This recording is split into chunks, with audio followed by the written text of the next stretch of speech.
Very much. It's a pleasure to be here. Thank you to Adwan, to Asma, and to the Center for the Study of Islam and Democracy.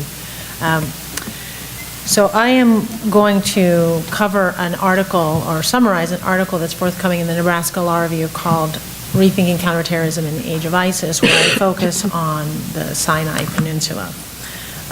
But first, I just want to give you a broad introduction to the framework in which I'm approaching this issue. So failing states are havens for terrorism. A toxic combination of social, economic, and political crisis attract violent extremist groups to establish bases in these lawless areas. As the groups grow in strength, the violence spreads from the immediate vicinity to the nation, to the region, and sometimes even to other continents. One need only look to the terrorist attacks in New York, London, Madrid, and Paris as proof that terrorists operating out of failing states eventually set their sights on attacking Western capitals. Although the underlying causes of terrorism are often local, the violence is no longer contained within a particular country or region. Whether originating in Afghanistan, the northwest frontier of Pakistan, Somalia, Iraq, or Syria, the rise of terrorist groups has become a worldwide problem that threatens the safety of citizens in both the Eastern and Western hemispheres, albeit in differing degrees. Yet the global counterterrorism strategies focus more on symptoms rather than the underlying social, political, and economic conditions that produce politically motivated violence. In particular, counterterrorism policies are driven by military and security interests of authoritarian states, whose state violence breeds more violence by non-state actors. Moreover, Western nations often limit their counterterrorism practices to merely preventing violence on their soil. But with the advancement of technology, fluidity of borders, and ubiquity of international travel, countries can no longer afford to ignore the deteriorating conditions in failing states where terrorists set up bases. Nor can they limit their interest in failed states to bombing terrorist training camps or pushing terrorists underground. Only when the underlying political, social, and economic local hardships that produce fertile grounds for terrorists to operate are addressed can security improve for all people. So simply put, citizens in the West can no longer wall themselves off from violence inflicted on citizens in the East.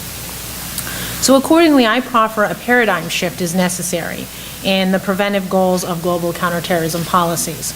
Specifically, human development based on the local needs of failing states, not the interests of authoritarian regimes and their Western allies, should drive global counterterrorism strategy.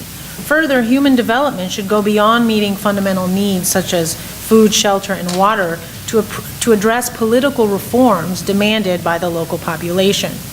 By failing to confront authoritarianism and its offspring, political repression, the international community misguidedly relies on counterproductive military and security-driven policies that produce rather than prevent violence. And with the rise of violent transnational actors and fluid borders, the international community loses more than it gains by supporting dictators under the auspices of preserving stability. To the contrary, dictatorships breed terrorism as they inculcate a culture of violence and instill fear, suspicion, and aggression among the citizens. In turn, violence becomes the only means to effectuate change in a zero-sum game, winner-takes-all political system. So from there, I'd like to use Sinai as a case study to bring us from the 30,000-foot level down to a specific example of what I think supports my thesis. So essentially, the research question that I approach this article with is, what can the rise in non-state violence in Sinai teach us about global counterterrorism policies and preventing violence in the Middle East? And the first is that I argue that Islamic, and I put that in quotes, militant groups are fueled more by political repression and human underdevelopment than they are religious ideology. And in fact, religious ideology is simply just the narrative that is appealing to a particular population, as it was Arab nationalism in the 1940s and 1950s, or communism in other contexts. So I believe that religion is a second-order question, but the first-order question is really political repression and how it contributes to terrorism. Okay, so some of this I've already covered in my introduction. I'm going to focus on Sinai. So this is essentially a map of Egypt, and as you can see, Sinai is on the eastern the peninsula on the east, and it's quite large. Just a brief history for those who don't know Sinai, the history of Sinai. In 1967, when there was the what is known as the Arab-Israeli War, and Israel annexed Sinai. And from 1967 until 1979 legally and 1982 physically, in terms of possession, Israel was in control of Sinai. And during that time, they invested approximately $7 billion, primarily in infrastructure and oil drilling. In 1973, there was the October 6th war between Egypt and Israel, when Egypt regained the Sinai, at least as a matter of conflict resolution, but the actual transfer of possession didn't happen until 1982, and then 1979 was the Camp David Accords. Okay, and that's important because that essentially set the structure of the political, social, and economic backdrop of the Sinai. And you have about 1,700 soldiers called the Multinational Force of Observers, about 250 to 300 approximately U.S. soldiers are included. They are now targets of many of the terrorist groups in Sinai. And part of the Camp David Accords was to give the Egypt military aid from the United States. The MFO does not have any authority to shoot. It is only observing to ensure that the Israelis and the Egyptians do not violate the accords. But it has also caused the Sinai, particularly the northern province, to be an area that is completely underdeveloped, and the two countries don't have much of an incentive to develop it in terms of having a thriving cities and a thriving population, but instead it's really a militarized zone, which I argue contributes towards at least a factor in the instability. So this is effectively the demographics of the Sinai. So although it is 3 times the size of the Nile and Delta Valley, it only has 550,000 people out of Egypt's 90 million person population. 70% of them are Egyptian Bedouin, and that's who I want to focus on in terms of the treatment and how that may contribute to at least the instability, which ultimately has led to more violence and more state and non-state violence. So discrimination against the Bedouin, unfortunately, is quite pervasive. And this is something that is very clear in the literature of anyone who's done field work in the Sinai and on the Bedouin, particularly in Sinai. But unfortunately, it isn't something that many Egyptians in the quote-unquote mainland, non-Sinai region understand, because they really aren't told much about the Bedouin. It's not in the curriculum in a way that integrates them as part of the national identity. Instead, it actually marginalizes them, and they're viewed as this fifth column, this other. So they tend to be stereotyped as primitive, uneducated, and criminal, which makes it much easier for the security services to tell the population the reason why we have to engage in this state violence and these harsh crackdowns is because these are bad people, collectively. They're very poor. Half of them live under $1 a day, and this includes the non-Bedouin residents of Sinai as well. But the Bedouin in particular are excluded from tourism, so there has been quite a bit of development in Sinai, particularly in South Sinai, where Sharm el-Sheikh is, and along the coasts. However, the beneficiaries have been the crony capitalists of the authoritarian regime, primarily under Mubarak at the time. However, the Bedouin have been excluded from employment. They will not employ them because there's a lot of discrimination. They're also had their land confiscated, and they were pushed into the interior of Sinai, where it's very barren. Their traditional livelihoods are not sustainable, and it's also a dignitary and legal offense that they are effectively being dispossessed of their land. So all of this collectively creates marginalization, feelings of exclusion, and mistreatment by the state. And they're also de facto excluded from the military and security forces. So again, they are this other. There's the military and security that only the real Egyptians can be a part of, whereas if you are a member of the Bedouin and some other Sinai residents, the security apparatus is so distrustful of them that they will not even let them in. Which, as we all know, when you exclude certain groups, as we're seeing, for example, in the United States with excessive force against African American communities and police abuse, much of the concern is that there aren't enough African Americans from the community able to reform the system within. And so you have a similar dynamic in Sinai. And I looked at failing state indicators from the Peace Index Fund, and just want to highlight a few that are certainly relevant and applicable in Egypt, or excuse me, in Sinai. There's a very high unemployment rate. There's, again, systemic discrimination against Bedouin. The human arms, drug, and trafficking is a very serious problem, but it is actually a symptom. Because when you don't have employment, when you're being mistreated by the state, when your land is being confiscated, you still have to survive somehow. And the Sinai, admittedly, is in a very strategic area, and so there are certainly many stakeholders who have an interest in arms smuggling, in drug smuggling, in human smuggling. And by creating this environment, politically, socially, and economically, for at least the local residents, it just, this is a very predictable outcome. So I highlight that because if you don't deal with the causes, you're never going to address the effect, which is the very serious trafficking problem. As we know, Egypt suffers from a lot of corruption, as do many other countries all over the world, but it is particularly a problem in the Sinai as well. And much of the trafficking, there are state actors who obtain a cut. There is, you know, it is a very intricate web at this point. There are many stakeholders, including the security services, who benefit. And part of the trafficking are the tunnels that were between Gaza and Rafah in Egypt. However, that is actually a lot more complicated. I'll get to in a second. But the other problem you have is really massive and pervasive police abuse. And civil rights, civil liberties violations. Also, the infrastructure is very poor, and there's a very serious water scarcity. So all of these are indicators of failing states. Okay, I want to get to the violence, the state violence, because there's been a lot of focus on non-state violence, whether it's a militant insurgency or whether it's a bona fide terrorist groups. And the difference is the terrorist groups purposely target civilians, and militant insurgency groups are usually national resistance movements that are targeting the state, targeting military and security, so they're essentially non-state combatants, as opposed to intentionally targeting civilians.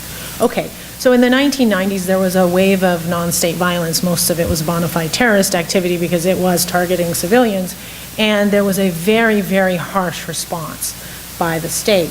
The problem is that, and the similar thing happened in 2004, 2006, those 2 years, particularly in the Sinai.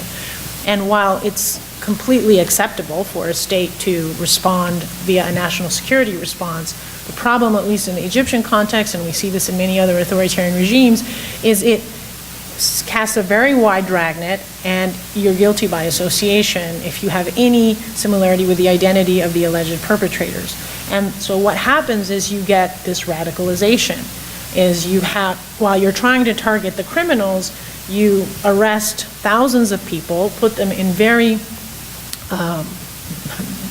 horrible, to lack of a better word, very bad conditions in jail, where they're often tortured, the conditions of the medical conditions, the sanitary conditions are very poor, and effectively they then create a new in-group of angry people who feel that they have been oppressed by the state, who otherwise had come into the jails innocent. And so they actually had not been criminals prior to getting swept into the security's dragnet. And in 2004, 2006, you had hundreds of Bedouin arrested, well, actually thousands, but hundreds of them were leaders. And oftentimes when you're seeing the negotiation between militant groups or terrorist groups in the Sinai and the government, the groups want the release of these individuals because they've been in jail for a very long time. And it's unclear which of these group individuals are in fact terrorists and which one of them are innocent people who got caught up in the harsh security crackdown. But from a perception perspective, the perception of the people in Sinai is that there's no legitimacy of the state, and that they see these crackdowns as effectively pretext to oppress them. So, and as we know, perception matters quite a bit, particularly if you're trying to discuss democracy and good governance. Okay, and then in 2013, we know that the military deposed Morsi, and Sisi is now the president, who was at the time the head of the armed forces who Morsi had appointed. Now, after 2013, Sinai got even worse. It had already been in a bad state from a stability perspective, from a physical security perspective as of 2011. Because in 2011, when there were the mass uprisings that we at that point thought was a revolution, but in turn it turned out was not a revolution, the people in the Sinai, as well as in many other parts of Egypt, were eager to revolt against the state. And interestingly, many of the residents in Sinai, Bedouin and non-Bedouin, physically started attacking police stations and physically ran internal police out of Sinai. And the Ministry of Interior was responsible for securing Sinai because of the Camp David Accords, where there are very strict restrictions on how much military personnel can be in Sinai. At this point, it is the military that is really engaging in the security of Sinai with the approval of Israel, and Israel has approved increasing the number of military troops. But the point is, from 2011 to 2013 in the Sinai, things were, there was a vacuum, a power vacuum. And Morsi attempted many times to negotiate, at least in his 1 year, negotiate with some of the leaders, and there's some debate as to whether it was effective or not, but he had a very different strategy, which was, let's not engage in this really harsh security crackdown, and let's try to talk to the leaders and determine what their grievances are. Suffice it to say that the military and security personnel were very opposed to this approach, and some argue that they may have purposely sabotaged it. But what you have now, for the last 3 years, is essentially the province of ISIS, the Wilayat Sina. So this is Daesh's Sinai province, and it's become troublingly very active. And because the border with Libya is very porous, and as we all know, Libya is perhaps the next Syria-Iraq crisis, and many Daesh fighters are actually starting to move to Libya. There's a lot of arms smuggling coming from that, and it's going to desecuritize Egypt. Or one would hope not, but that's a serious risk. So ultimately, you have civilians that are trapped between the state and non-state violence. And the buffer zone between Rafah, as you may all know, the Egyptian military flooded. It essentially flooded the entire region and evacuated hundreds of homes, and thousands of people were displaced. They were given very minimal compensation. Many Egyptians in Rafah are very upset because it was not sufficient to replace it. Plus, it was simply just a forcible eviction, and again, a form of collective punishment. But that just adds to the local grievances that I don't think it's wise to ignore, because they're not going to go away. When you get kicked out of your home, you don't usually forget about it very easily. And then you have a very serious underdevelopment problem in Sinai, which has been there for decades. I mean, since Egypt has had possession of it since 1982. And what little development there is tends to benefit the elite in Cairo. It's driven by Cairo politicians who are part of this authoritarian elite coalition by whoever is in power, whoever is the authoritarian at the time. And I don't think anything has changed in that regard in Egypt, except that you've just switched the guard.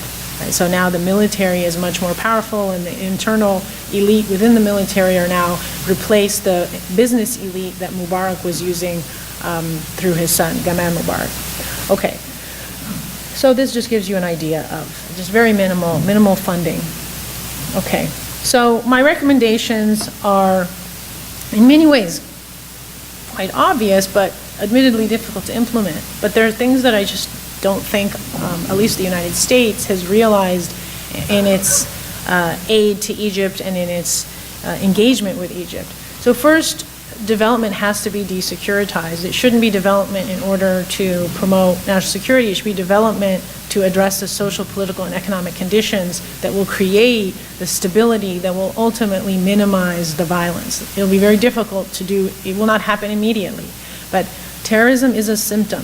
And once we understand that, then we go and look at what the causes are of that symptom. And every area is different. So I'm just using Sinai as example because I think context matters. So Syria is very different, Iraq is very different, Libya is very different, and we can't be intellectually lazy and try to assume or homogenize a region that we know is very diverse and has very diverse histories and experiences and populations. And we need to integrate the Sinai residents into the economy and into the political structure, because as long as they're on the outside, they feel that they don't have anything to gain by the stability. So they're either civilians that are under siege and trying to stay alive, or a small group will say, we're going to join the groups because they are claiming that they're defending our rights, they're defending our dignity, and if that's the only option we have for change, then we may have to join them. Not all of them, and I would say the minority of them actually join the terrorist groups, but yes, there are certainly people who do. I also believe there should be quotas. The discrimination is so deep that there needs to be quotas. And I know in America it's very controversial to say affirmative action because we have our own race issues here, but sometimes affirmative action is necessary when you have deep historic biases against certain minority populations. And I would say the Bedouin, at least in the Sinai, qualify. I would argue there should be some quotas for women and Copts and other minorities in Egypt as well as in other countries. But I do think that in the initial term, a quota may be what's necessary to integrate them into the political structure. And then finally, I think trade between Gaza and Egypt needs to be legalized. Because right now it is the restrictions on Gazans is so severe that these tunnels are going to they'll just get longer, they'll get more sophisticated. There's a lot of money to be made. And many people benefit quite a bit, at least from the business commercial trade. Now, clearly the arms trade is unacceptable, but if you legalize at least the commercial trade, the consumer goods, that can minimize the illicit means in which all kinds of products, whether arms or not, are being smuggled to the Gazans who need to survive. So I think that's one way I think that should at least be a discussion, is legalizing trade, legalizing relations so that Gazans can have at least legal goods. Okay. And a few other things with regard to the political system is Egypt, like many authoritarian states, has a very centralized form of governance. So decentralization can also be a good strategy for at least weakening the authoritarian state and giving people power slowly and incrementally. So there are local councils, but many Bedouin and Sinai residents either can't get on them or the councils are ineffective. They don't have any real power. And then finally, the education system needs to be reformed in many ways, but at least with regard to the curriculum, is the more that Egyptians that are not in the Sinai know about the Bedouins so that you can offset these stereotypes, that they're criminal, that they're primitive, that they're uneducated, that they have no loyalty to Egypt, the less you're going to have that type of discrimination act out within state activities. Okay, so I'm going to skip over the regional implications because I think a lot of people are already discussing that, and some of it is self-explanatory. But I will just end with saying that we have to stop looking at counterterrorism prevention or terrorism prevention in the short term and seeking not realizing that terrorism is a symptom, and really focusing on long-term development. And that includes not just socioeconomic development, but also political development and political reform. Because we are, I think, misguided in not understanding the relationship between state and non-state violence and how they depend on each other in a very interesting interdependency. This is just things that many of you in the room already know. Okay, so I'll just finish with 3 points. The first is, and this is particularly to the American audience and the Western audience, is I think mainstreaming non-political Islamists is a very important policy that needs to be adopted systemically. One of the problems and mistakes that I think the West has made is it has conflated its treatment of Daesh with the Muslim Brotherhood, with Nahda, with all of these other non-violent political Islamists are of a totally different character than the violent political Islamists. And I use the term political Islam, in my definition, is essentially someone who uses Islamic principles, oftentimes either misinterpreted or correctly interpreted, we can have a debate about that, as part of their political platform. We have people like that in America too. We just don't call them political Christianists, but they are. They believe there should be prayer in church. They think that there should be prayer at public congressional events, etc. They believe that religion should be a more integral part of public life, right? But The non-political, the non-violent version is something that, at least in the Middle East, is becoming, it's normal, and we need to figure out a way from the West to integrate that and accept that and not associate, conflate the two, and then let them lose in their own elections if one doesn't agree with them ideologically, the non-violent groups. And then finally, the indigenous democratization processes, and this is a really difficult project, I admit, because the key term, the operative term, is indigenous. It can't be the American democracy system, the European democracy, Germany, Spain, the UK. It has to be each country. But the real challenge, I think, for Western countries who are trying to support self-governance and autonomy and dignity for those in authoritarian states is working with people on the ground for their own form of indigenous democracy. And it is an intergenerational project, and it is something that requires us respecting each culture for what it is and letting them define, as what we're seeing in Tunisia and what we see in Turkey, what is their definition of democracy, and let the people within that country negotiate that within their context. But what we can do, I think, in the West is ensure that we are not supporting, directly or indirectly, authoritarian states whose number one objective is to quash that indigenous democratization process. Thank you very much.